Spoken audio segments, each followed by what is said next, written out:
Hello students, जैसा कि trust के लास्ट लेक्चर में मैंने आप लोगों से कमिटमेंट किया था कि नेक्स्ट लेक्चर में आपको shear force diagram, bending moment diagram, जो कि आपने सभी किताबों में देखा है कि इसी नाम से ही चैप्टर मिलता है। लेकिन आज सबसे पहले मैं आपको ये बताना चाहता हूँ कि ये डायग्राम्स कितने प्रकार के होते हैं और इसको स्टेप बाय स्टेप समझेंगे कि कब कौन सा डायग्राम जनरेट होता है। बेसिकली 3 तरीके के डायग्राम्स जनरेट हो सकते हैं और ये कब जनरेट होते हैं और हमें इनकी आवश्यकता क्यों पड़ती है कि जब बीम्स पर लोड अप्लाई होते हैं तो बीम्स पर कुछ रिएक्शंस प्रोड्यूस होती हैं, कुछ हॉरिजॉन्टल थ्रस्ट लगती हैं, कुछ फोर्सेस बीम को शियर करने की कोशिश करते हैं और उस बीम को बेंडिंग मोमेंट की वजह से बेंड करने की भी कोशिश करते हैं। तो बेसिकली हमारा इस चैप्टर को पढ़ने का पर्पस क्या है कि बीम पर लगने वाले हॉरिजॉन्टल थ्रस्ट, शियर फोर्स जिसे हम टेंजेंशियल फोर्स भी कहते हैं, और बेंडिंग मोमेंट, इनका वेरिएशन बीम की लंबाई के साथ कैसे कैसे परिवर्तित होता है, कैसे कैसे चेंज होता है। जैसा कि इन तीनों में लिखा हुआ है डायग्राम। डायग्राम का मतलब ये होता है, जब भी आप डायग्राम बनाते हैं कोई 2 डायमेंशनल, बेसिकली हम जब y बराबर mx की बात करें, एक स्ट्रेट लाइन का डायग्राम है, तो बेसिकली हम वहाँ पर क्या देख रहे हैं कि y x के रेस्पेक्ट में कैसे कैसे चेंज हो रहा है। तो similarly HTD horizontal thrust diagram, shear force, तो शियर फोर्स कैसे चेंज हो रहा है, हॉरिजॉन्टल थ्रस्ट कैसे चेंज हो रही है और बेंडिंग मोमेंट कैसे चेंज हो रहा है with respect to length of the beam. चलिए समझते हैं कि कब कौन सा डायग्राम जनरेट होगा।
सो स्टूडेंट्स, ये डिपेंड करता है कि लोड जो लगे हुए हैं बीम पर वो किस टाइप के लगे हुए हैं। तो यदि हम बात करें कि बीम के ऊपर यदि लोड्स जो हैं वो परपेंडिकुलर हैं with the axis of the beam, जैसा कि आप ज़्यादातर केसेस में देखते हैं कि यदि ये कोई आपकी बीम है और इसके ऊपर जो लोड लगे हुए हैं वो परपेंडिकुलर हैं, सब 90 डिग्री पर है।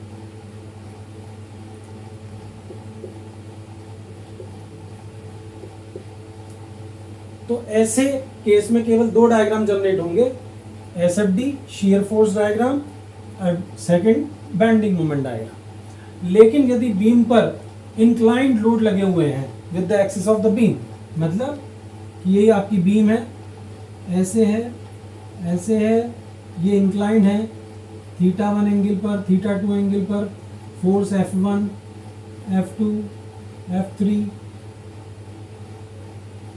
तो हमारे पास 3 डायग्राम बनाने जनरेट हो सकते हैं। नंबर 1 HTD, जिसे हम कहते हैं हॉरिजॉन्टल थ्रस्ट डायग्राम, या इसको एक नाम से और जानते हैं एक्सियल थ्रस्ट डायग्राम ATD और शियर फोर्स डायग्राम और बेंडिंग मोमेंट डायग्राम तो जनरेट होंगे ही। क्यों? क्योंकि जब आप इसके कंपोनेंट करेंगे तो जो वर्टिकल कंपोनेंट आएंगे उनकी वजह से तो SFD BMD जनरेट हो जाएगा, और जो हॉरिजॉन्टल कंपोनेंट आएंगे उनकी वजह से हॉरिजॉन्टल थ्रस्ट डायग्राम या ATD डायग्राम जनरेट होगा। तो इनकी फुल फॉर्म में आपको यहां पर लिख रहा हूं, HTD या ATD, इसको कहते हैं हम हॉरिजॉन्टल या axial thrust diagram. SFD shear force diagram, BMD bending moment diagram।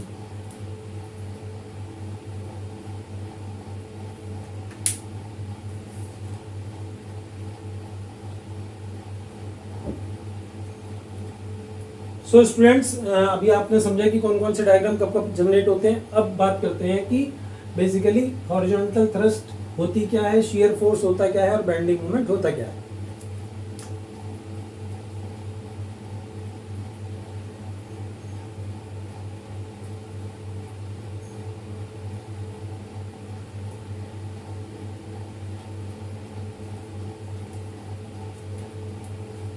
Axial thrust या हॉरिजॉन्टल थ्रस्ट, जैसा कि इसका नाम बता रहा है आपको कि यदि कोई बीम है आपकी, ये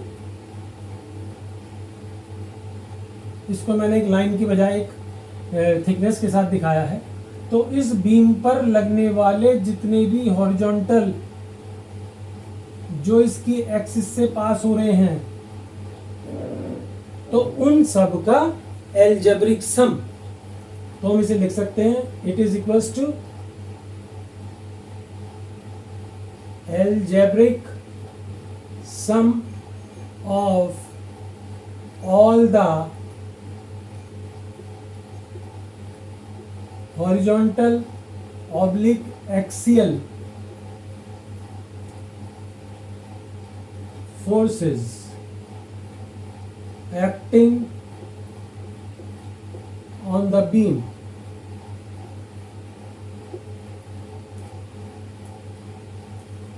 तो एल्जेब्रिक का मतलब क्या होता है और सम का मतलब क्या होता है। सम होता है बेसिकली सारे के सारे फोर्सेस को आप ऐड अप कर दीजिए, लेकिन एल्जेब्रिक सम का मतलब होता है कि according to the sign convention. तो जब हम आगे बढ़ेंगे तो यहां पर मैं साइन कन्वेंशन बना रहा हूं इसकी, कि इस डायरेक्शन को हम हॉरिजॉन्टल में, इस डायरेक्शन को हम पॉजिटिव लेंगे और इसके अपोजिट डायरेक्शन को हम नेगेटिव लेंगे। So this is the direction for HTD या ATD। फिर आता है आपका shear force। shear force जिसको मैंने बताया था कि इसे shear जो वर्ड है, ये जो shear वर्ड है, इसका मीनिंग होता है टेंजेंशियल। अब ये कोई आपकी बीम है, अब इसमें टेंजेंशियल दो तरीके से फोर्स काम कर सकता है, एक तो इस वाली एक्सिस के थ्रू, मतलब एक्सिस के पैरेलल, लेकिन अभी आपको बताया कि जो परपेंडिकुलर फोर्सेस होते हैं उनके द्वारा शियर फोर्स और बेंडिंग मोमेंट जनरेट होता है। तो ये जो आपके परपेंडिकुलर फोर्सेस हैं वो इसको ऐसे काटने की कोशिश करते हैं, तो यहाँ पर टेंजेंशियल किसके हुआ, इसके टेंजेंशियल, या जहां से भी आप सेक्शन आपको मिलेगा उसके टेंजेंशियल। तो और ये शियर वर्ड जो है वो अपने आप में क्या बताता है कि जैसे कैंची चलती है, सीजर वाला ऑपरेशन, ऐसे, तो ऐसे ही ये पैरेलल टू द सरफेस ऐसे काम करता है। तो बीम को इस प्रकार से ही काटने की कोशिश करता है, या सेक्शन करने की कोशिश करता है, या शियर करने की कोशिश करता है। तो यदि आपकी ये कोई बीम है, ऑब्वियसली इसके नीचे सपोर्ट्स भी होंगी, ये कुछ लोड्स लगे हुए हैं, तो हमें शेयर फोर्स बेसिकली कैसे निकालना होता है, या शेयर कैसे किसी पर्टिकुलर पॉइंट पर हम शेयर्स को कैलकुलेट करेंगे। तो यदि कोई भी आप सेक्शन लेंगे, मतलब हमें जिस पॉइंट पर शेयर फोर्स निकालना है, तो इसका मतलब क्या है कि इस बीम को इस पॉइंट से ये तोड़ने की कोशिश कर रहा है इस प्रकार से। तो यदि मैं इसको आपको दिखाना चाहूं तो ये हल्का सा ऐसे हो जाएगा डायग्राम, मतलब यदि शेयरिंग शुरू हो गई तो ये बीम इस प्रकार से सेक्शन होनी शुरू हो गई या टूटनी शुरू हो गई, शेयर होनी शुरू हो गई। तो अब इसके लिए इस वाले पोर्शन को या इस वाले पोर्शन को शेयर करने के लिए क्या काम कर रहा है, ये वाले लोड्स काम कर रहे हैं जो इसके लेफ्ट हैंड साइड में है, या ये वाले फोर्स जो इस सेक्शन लाइन के राइट हैंड साइड में है।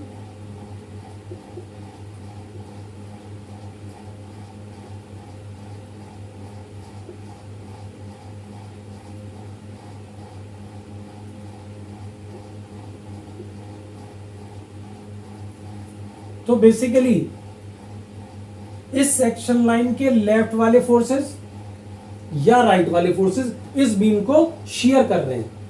तो इसकी डेफिनेशन क्या बनेगी, algebraic sum of all the loads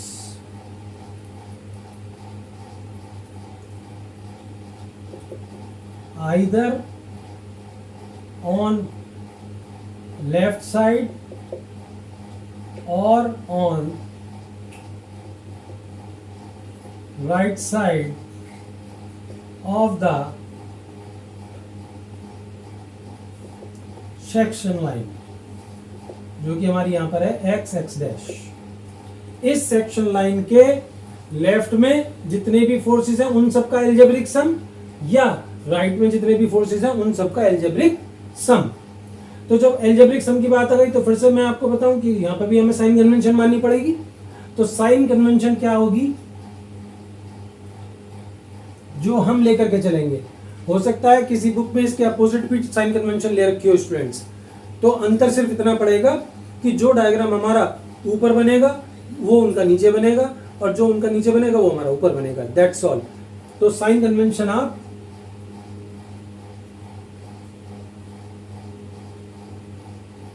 तो यदि ये आपकी सेक्शन लाइन है जहां पर आप शेयर फोर्स निकालने की कोशिश कर रहे हैं, तो सेक्शन के लेफ्ट हैंड साइड में अपवर्ड या सेक्शन के राइट हैंड साइड में डाउनवर्ड फोर्स होगा तो आप उसे पॉजिटिव लेंगे, और यदि सेक्शन लाइन के लेफ्ट हैंड साइड में डाउनवर्ड और राइट हैंड साइड में अपवर्ड फोर्स होगा तो इसे हम नेगेटिव लेंगे।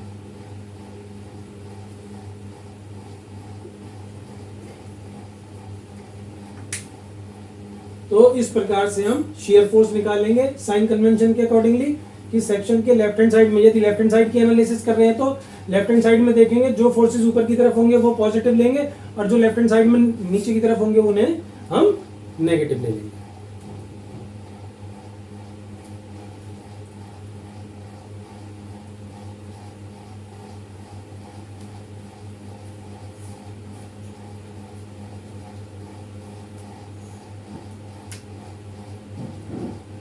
नेक्स्ट है आपका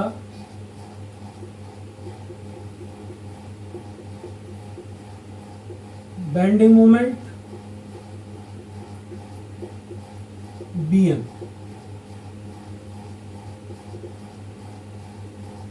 तो basically according to the definition bending moment क्या है, it is the force product of force and perpendicular distance which tries to bend the body या बीम। तो लेकिन बेंडिंग दो प्रकार से हो सकती है, कैसे कैसे, कि यदि ये आपकी बीम है तो इस बीम पर लगने वाले बल या लोड्स, यहां पर आपकी सपोर्ट है तो वो बीम को इस प्रकार से बेंड कर देंगे, तो इसे हम कहते हैं सैगिंग। या बीम की कंडीशन कुछ ऐसी है कि सपोर्ट केवल बीच में लगी हुई है और इधर लोड्स लगे हुए हैं, तो बीम की बैंडिंग कुछ इस प्रकार की होगी, तो इसे हम कहते हैं हॉगिंग। ये तो नॉर्मली आप देख ही सकते हैं कि यदि हमने एक लकड़ी का तख्ता लिया और उसे दो सपोर्ट्स पर रख दिया और उसके ऊपर यदि लोड लगा दिया या कोई व्यक्ति बैठ गया तो वो इस प्रकार से बैंड हो जाती है। लेकिन इसको भी आप देख सकते हैं पार्क वगैरह में, जहाँ पर बच्चे, जो सीसॉ होता है, बच्चे उस पर बैठते हैं, एक बच्चा इधर बैठा होता है, एक बच्चा इधर बैठा होता है और बीच में सपोर्ट होती है, तो उस तरीके की जो बीम का बैंडिंग होगी वो इस प्रकार से होगी, जिसे हम हॉगिंग कहेंगे। अब इसमें डायग्राम बनाने के लिए या इसको कैसे जनरेट बीएमडी करेंगे इसके द्वारा, तो हम उसके लिए कुछ साइन कन्वेंशन लेकर के चलेंगे। क्या?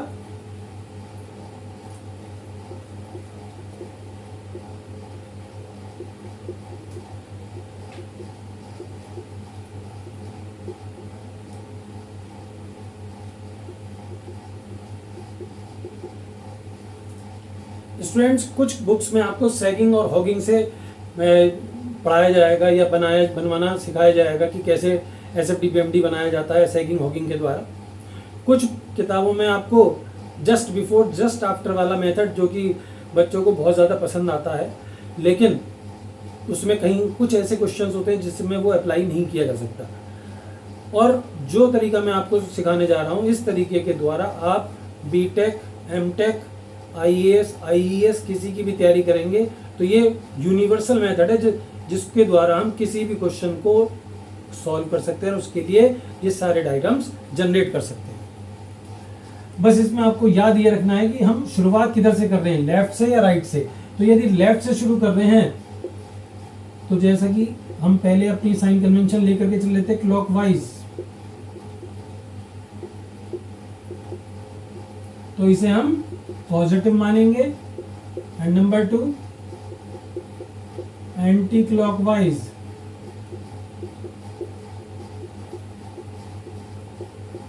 इसे हम नेगेटिव मानेंगे।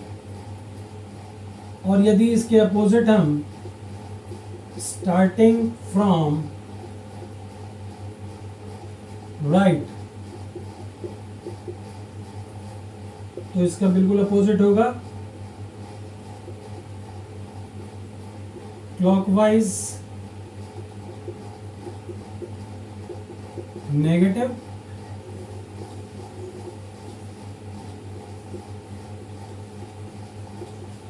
Anti clockwise positive. तो स्टूडेंट्स, ये हमारी साइन कन्वेंशन हो गई कि तीनों डायग्राम्स को बनाने के लिए हम क्या क्या साइन कन्वेंशन लेकर के चलेंगे। तो अब स्टार्ट करते हैं एक छोटे से न्यूमेरिकल के द्वारा।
बहुत आसान सा आपको कॉन्सेप्ट के लिए केवल ये एग्जाम्पल लिया है।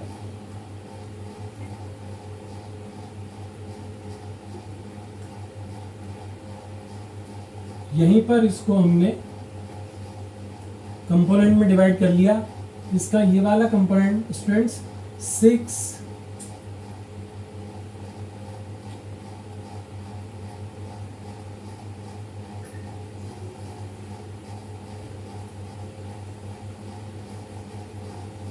6 sin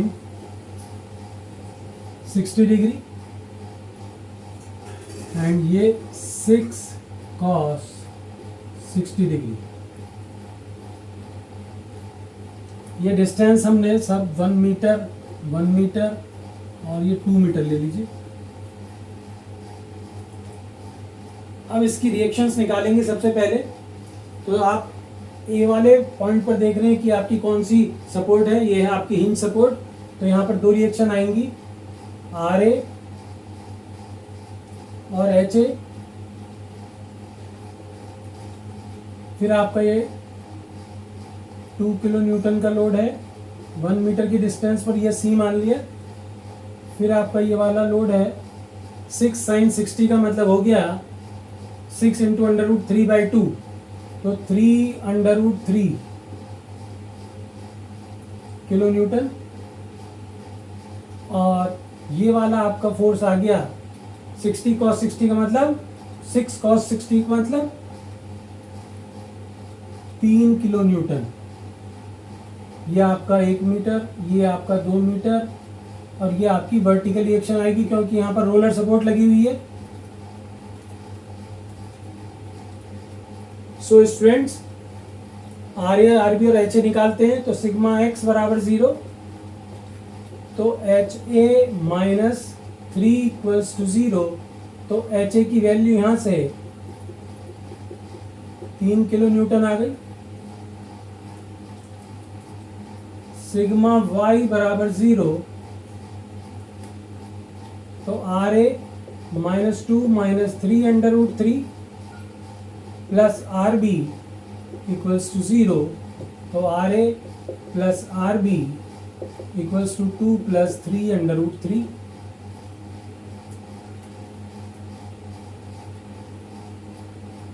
सॉल्व कर लेते हैं इसको। √3 तो 1.732, 3 से मल्टीप्लाई करेंगे, 3 2 = 6, 3 3 = 9, 21, 5.196 और उसमें 2 ऐड कर देंगे तो ये वैल्यू हो गई हमारी 7.196 किलो न्यूटन। तो जो और हमारा तीसरा रह गया सिग्मा एम बराबर 0, तो सिग्मा एम ए बराबर 0। तो 2 × 1 प्लस 3 √3 × 2 और माइनस का आर बी × 3 बराबर 0। तो यहां से आर बी इक्वल्स टू आ गया आपका स्टूडेंट। यदि यहाँ देखेंगे 2 कॉमन ले लेंगे तो 1 + 3 √3, 3 √3 की वैल्यू यहाँ पर है 5.16, इसमें 1 ऐड कर देंगे तो 6.196। तो 6.196 × 2/3।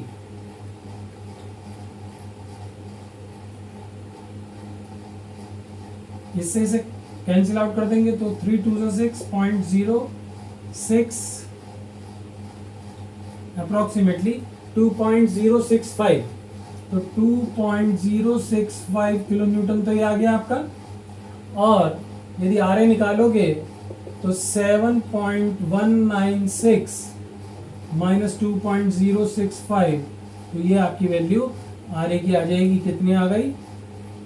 131.5। तो 5.131 आपकी किलो न्यूटन ये आ गई आर ए की वैल्यू।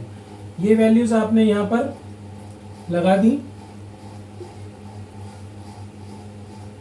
ये आपकी वैल्यू हो गई 5.131। ये वैल्यू हो गई आपकी 2.065 और यहां पर आपकी हॉरिजॉन्टल रिएक्शन आ गई 3 किलो न्यूटन। तो पहला पार्ट हमारा खत्म हो गया। कि हमने रिएक्शंस को निकालना था, रिएक्शंस फाइंड आउट किए हमने। अब हम इसके लिए तीनों डायग्राम्स जनरेट करेंगे। देखिए कैसे कैसे करेंगे।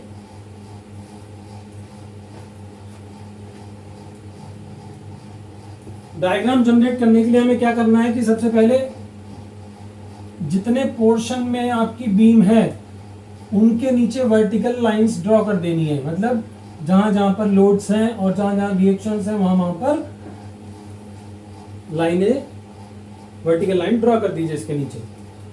अब यहां पर 3 लाइनें खींच लीजिए आप।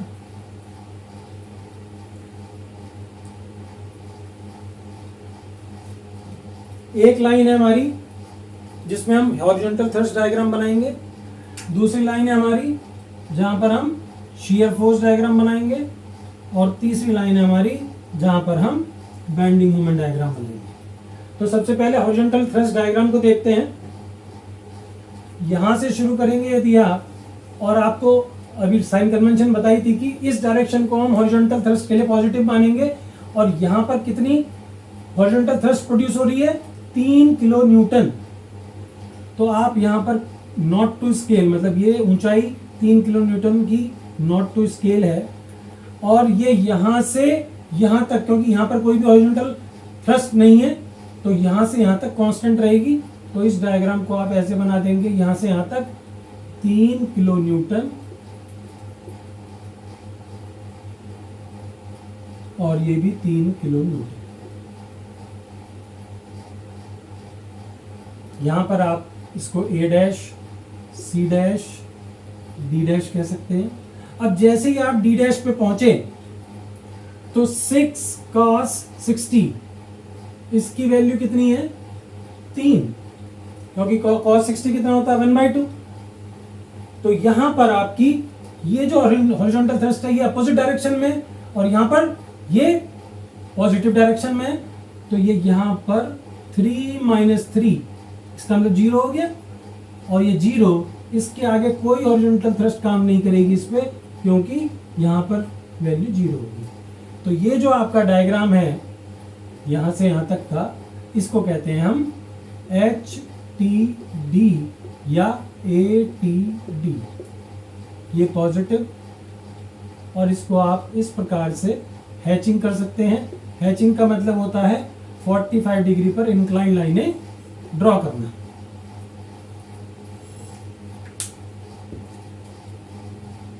नेक्स्ट जो है हम जो बनाएंगे वो बनाएंगे shear force diagram and bending moment diagram. तो शियर फोर्स डायग्राम के लिए मैंने बताया था कि आप या तो लेफ्ट से शुरू करें या राइट से शुरू करें, और लेफ्ट से शुरू करेंगे तो बेंडिंग मोमेंट क्लॉकवाइज पॉजिटिव और एंटी क्लॉकवाइज नेगेटिव रहेगा, और लेफ्ट से शुरू करेंगे तो सेक्शन जो मानेंगे हम उसके अकॉर्डिंगली सेक्शन के लेफ्ट हैंड साइड में जो होंगे ऊपर की तरफ वो पॉजिटिव, और जो डाउनवर्ड होंगे वो नेगेटिव। तो सबसे पहले यदि हम लेफ्ट से शुरू करते हैं तो हमारा पोर्शन आता है AC। अब हमें सेक्शन कहाँ मानना है, आप जिस पोर्शन को ले रहे हैं, जो सबसे पहले पोर्शन आ रहा है उसमें X डिस्टेंस पर अपना कहीं पर भी सेक्शन जनरेट कर सकते हैं। तो सबसे पहले हम बनाने का क्या तरीका है, क्या लिखेंगे यहाँ पर, पोर्शन AC, क्योंकि हम लेफ्ट से शुरू कर रहे हैं, और लेफ्ट से जहां से शुरू कर रहे हैं उस पर्टिकुलर पोर्शन में, क्योंकि A से शुरू कर रहे हैं तो A से X दूरी पर हमने ये सेक्शन मान लिया। यहां कहीं आगे जाकर के C पॉइंट होगा, क्योंकि हम AC पोर्शन ले रहे हैं तो इनके यहां से X दूरी पर हमने एक सेक्शन जनरेट कर लिया है। और इसके लेफ्ट साइड में ये 3 किलो न्यूटन है, और ये आपका 5.131 ये आपका वर्टिकल फोर्स है। अब आप इस पर्टिकुलर पोर्शन के लिए देखेंगे तो सेक्शन के लिए यदि मैं शियर फोर्स निकालूं इस लाइन पर खड़े होकर के, तो इस लाइन पर खड़े हो जाइए, और सेक्शन के लेफ्ट हैंड साइड में अपवर्ड फोर्स है तो कैसा रहेगा, पॉजिटिव। तो इसका मतलब यहां पर शियर फोर्स हो गया प्लस का 5.131 किलो न्यूटन, और इसमें कहीं पर भी x नहीं आया हुआ है। जैसे मैं बात करूं कि y बराबर 3x, तो y बराबर 3x का क्या मतलब है कि y यदि x की वैल्यू 1 है तो y की वैल्यू 3 है। लेकिन यदि मैं ये कहूं कि y इक्वल्स टू 3, तो उसमें चाहे x की वैल्यू 1 है, 2 है, 3 है, तो y की वैल्यू 3 ही रहेगी। तो ऐसे ही ये है कि शेयर फोर्स की वैल्यू 5.131 रहेगी, चाहे डिस्टेंस कुछ भी हो। कहां से कहां तक? A से C तक। तो हमारे पास जैसे ही हमें ये पता चल गया, तो हमने यहां पर कोई भी डिस्टेंस नॉट टू स्केल लेकर के, और ये हमने A से C तक शेयर फोर्स दिखा दिया। कितना? 5.131। ये हमारा A डबल डैश हो गया पॉइंट। अब हम C पॉइंट पर पहुंच गए, तो C डबल डैश पर पहुंच गए। अब इसी पोर्शन के लिए यदि मैं बेंडिंग मोमेंट निकालूं, तो बेंडिंग मोमेंट कितना होगा स्टूडेंट्स? यहां पर खड़े होकर के 5.131 इंटू एक्स, और ये कैसे घूमेगा? क्लॉकवाइज। ध्यान से देखिए, ये सेक्शन लाइन है, तो इसको ऐसे घुमाएगा क्लॉकवाइज। तो हम इसे लिखेंगे प्लस का 5.131x, और ये कुछ इक्वेशन y बराबर mx जैसी है।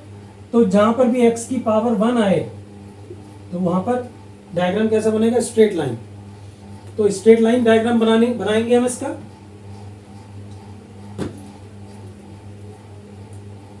अब जब इसमें x आ गया, तो x के अकॉर्डिंगली हमें इसमें वैल्यूज पुट करनी पड़ेंगी। कैसे? यदि इस सेक्शन लाइन को उठा करके हम a पे ले जाएं, तो a पर x बराबर 0 हो जाएगा, और यदि इस सेक्शन लाइन को उठा करके c पे ले जाएं, तो x की वैल्यू कितनी हो जाएगी? ac, और ac कितना है? 1 मीटर। तो c पॉइंट पर x बराबर 1 मीटर। तो जब 0 रखेंगे तो शेयर फोर्स a पॉइंट पर 0 हो गया, और शेयर फोर्स C पॉइंट पर कितना हो गया? 5.131 किलो न्यूटन मीटर, क्योंकि इसमें x इक्वल्स टू 1 मीटर की आपकी मल्टीप्लाई हो चुकी है। तो बेंडिंग मोमेंट आ गया हमारे पास। कैसे कि कितना आया कि A पॉइंट पर तो हमारा बेंडिंग मोमेंट, और क्योंकि पॉजिटिव है 0 है, और C पॉइंट पर हमारा है 5.131, और दोनों को मिलाना है स्ट्रेट लाइन से, और इसकी यूनिट क्या होगी? Kilo newton metre. तो ये हमारा AC पोर्शन के लिए डायग्राम जनरेट हो गया। अब हम चलेंगे नेक्स्ट पोर्शन पे, पोर्शन CD।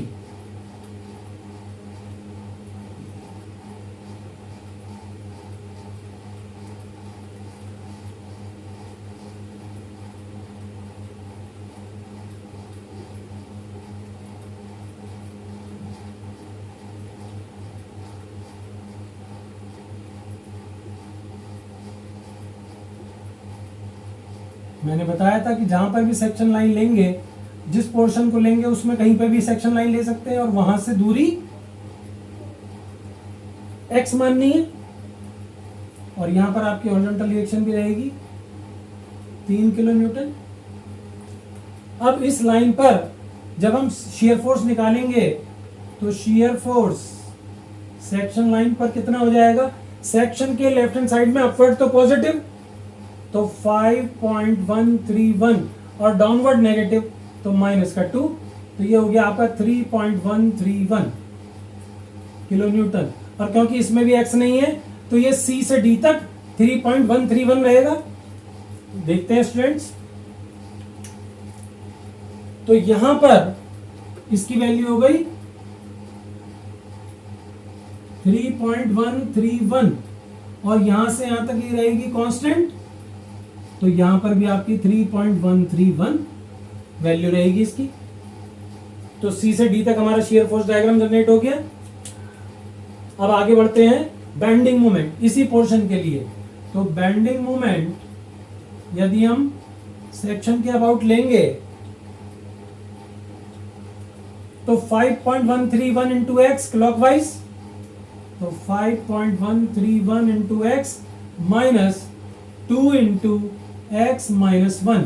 जब इसके अबाउट इसका मोमेंट लेंगे तो यहां से यहां तक की डिस्टेंस आएगी और ये इसको एंटी क्लॉकवाइज घुमाएगा, तो 2 इंटू एक्स माइनस 1। और इस पूरी इक्वेशन में क्योंकि x की पावर 1 है तो स्ट्रेट लाइन ही रहेगी इक्वेशन। अब आपको देखना है सी पॉइंट, क्योंकि कौन से पोर्शन की एनालिसिस कर रहे हैं, तो एट सी। यदि आप सी पे इस सेक्शन लाइन को सी पे ले आएंगे तो x की वैल्यू 1 हो जाएगी, और एट डी x की वैल्यू कितनी हो जाएगी, यदि मैं इसको डी पॉइंट पे ले जाऊंगा तो x बराबर हो जाएगा ए डी। यदि ये डी पॉइंट है तो ए डी कितना है, 2 मीटर। तो स्टूडेंट्स यहां पर इनकी वैल्यूज पुट करेंगे तो बेंडिंग मोमेंट सी पॉइंट पर कितना हो जाएगा, जब 1 रखेंगे तो 5.131, क्योंकि ये तो 0 हो जाएगा, तो इसका मतलब आपका यहां पर इतना ही बेंडिंग मोमेंट रहा, किलो न्यूटन मीटर। और बेंडिंग मोमेंट बी पर कितना हो जाएगा, यदि 2 वैल्यू रखेंगे तो 262.10.262 माइनस 2, तो 2 माइनस 1, 1 इंटू 2 तो 2, तो ये हमारा आ गया 8.262 किलो न्यूटन मीटर। तो इसका मतलब ये वैल्यू हमारी यहाँ पर 5.131 है, इसको थोड़ा साइड में लिख देते हैं, 5.131 किलो न्यूटन मीटर। और ये हमारी आ गई दूसरी वैल्यू कितनी, 8.262 किलो न्यूटन मीटर। और क्योंकि ये स्ट्रेट लाइन है तो इसको हमने स्ट्रेट लाइन से जोड़ दिया। तो इस प्रकार से हमारे दोनों पोर्शन का शेयर फोर्स डायग्राम और बेंडिंग मोमेंट डायग्राम बन गया। अब आपका आखिरी पोर्शन बचता है जिस पोर्शन को हमें और लेना है, तो पोर्शन डीबी। यदि डीबी का डायग्राम बनाएंगे और सेक्शन लेंगे तो ये मान लीजिए ये हमारा डी पॉइंट हो गया, यहां पर आपका ये फोर्स हो गया 6 sin 60, जिसका मतलब 3.3 था। यहां पर आपका 2 किलो न्यूटन हो गया, ये आपका 5.131, ये आपकी हॉरिजॉन्टली थ्रस्ट आ गई यहाँ पे 3 किलो न्यूटन की, ए सी, और डिस्टेंस यहां से हमने मान ली x, और ये 1 मीटर, ये 1 मीटर। तो स्टूडेंट्स इसके लिए शियर फोर्स निकालते हैं। शियर फोर्स x डैश, तो सेक्शन के लेफ्ट हैंड साइड में जो ऊपर की तरफ है वो पॉजिटिव, तो 5.131 माइनस 2 माइनस 3√3, तो पहले भी हमने करा था 1.732 की मल्टीप्लाई 3 में करी थी, तो 691, तो 5.196 आ गया था, तो यहाँ पे लिख लेंगे 5.196।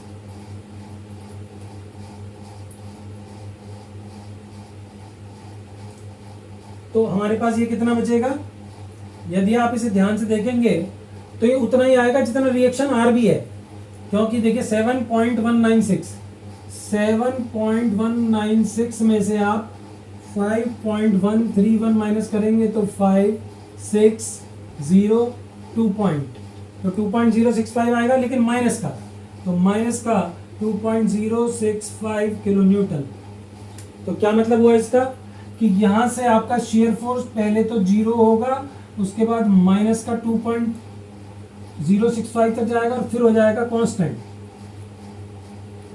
तो ये हो गया 2.065 किलो न्यूटन, ये भी हो गया 2.065 किलो न्यूटन, ये नेगेटिव, ये पॉजिटिव, ये पॉजिटिव, और इसमें आपने हैचिंग कर दी, तो ये आपका शियर फोर्स डायग्राम जनरेट हो गया। इसे कहते हैं shear force diagram.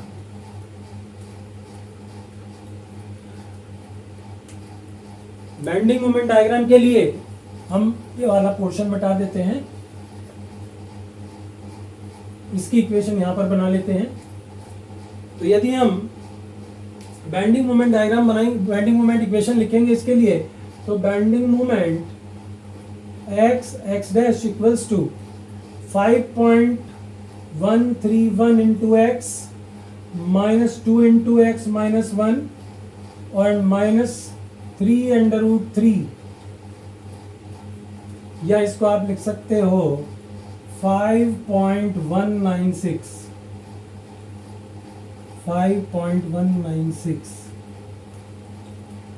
Into X minus 2, क्योंकि इसकी वैल्यू यहां से x माइनस 2, ये पूरी x है, ये 2 है, तो x माइनस 2। और जब हम D पर देखेंगे तो D पॉइंट पर x की वैल्यू 2 मीटर हो जाएगी, क्योंकि जब हम इसको यहाँ रखेंगे तो x बराबर AD और AD बराबर 2 मीटर। और यदि 2 मीटर रखेंगे तो बेंडिंग मूवमेंट D पॉइंट पर जब आप 2 रखेंगे यहाँ पे तो 10.262 और यहाँ पे 2 रखोगे तो बिल्कुल यही वैल्यू आ जाएगी, तो 8.262 किलो न्यूटन मीटर आ जाएगा आपका। और यदि आप B पॉइंट पर देखेंगे तो x बराबर आपकी टोटल हो गई 4 मीटर। तो 4 मीटर यदि आप रखेंगे तो आप चेक कर लीजिएगा, आई एम श्योर ये वैल्यू 0 आ जाएगी। इसको जब आप सॉल्व करेंगे तो 0 आ जाएगी। क्यों 0 आ जाएगी? क्योंकि मुझे पता है कि मुझे कैसे पता है, आप लोग भी ध्यान रखिए कि जब भी कोई सिंपली सपोर्टेड बीम होगी, सिंपली सपोर्टेड बीम का मतलब है कॉर्नर टू कॉर्नर सपोर्ट होनी चाहिए, तो उसकी दोनों सपोर्ट पर बेंडिंग मूवमेंट 0 ही आएगा। यदि नहीं आ रहा है तो आपकी कहीं ना कहीं गलती कर चुके हैं आप अपने क्वेश्चन में। तो और इस पूरी इक्वेशन को भी आप यदि ध्यान से देखेंगे तो इसमें x की पावर 1 है, तो ये भी स्ट्रेट लाइन रहेगी, तो इसका मतलब 8.262 से 0, तो यहाँ पर हमारा 8.262 था ही, इसे हमने 0 से मिला दिया, ये पूरा पॉजिटिव बना हमारा, इसमें हमने हैचिंग कर दी,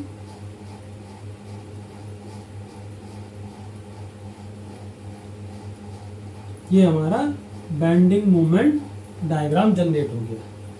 तो स्टूडेंट्स, आज हमने इस पूरे वीडियो में shear horizontal thrust diagram, shear force diagram, bending moment diagram और ये बनते कब कब हैं और किस प्रकार से जनरेट होते हैं, उनकी क्या क्या साइन कन्वेंशन हम लेकर के चलेंगे, ये हमने आज आपको बताया। नेक्स्ट वीडियो में मैं आपको एक बहुत अच्छे क्वेश्चंस पूरे सॉल्व करवाऊंगा और उनमें जो कि जिनके आने की यूनिवर्सिटीज़ में संभावना सबसे ज़्यादा होती है। तो आज का लेक्चर यहीं पर समाप्त होता है, और यदि ये वीडियो आपको बहुत अच्छी लगी हो तो इसे लाइक करिएगा और सब्सक्राइब करना ना भूलिएगा। Thank you.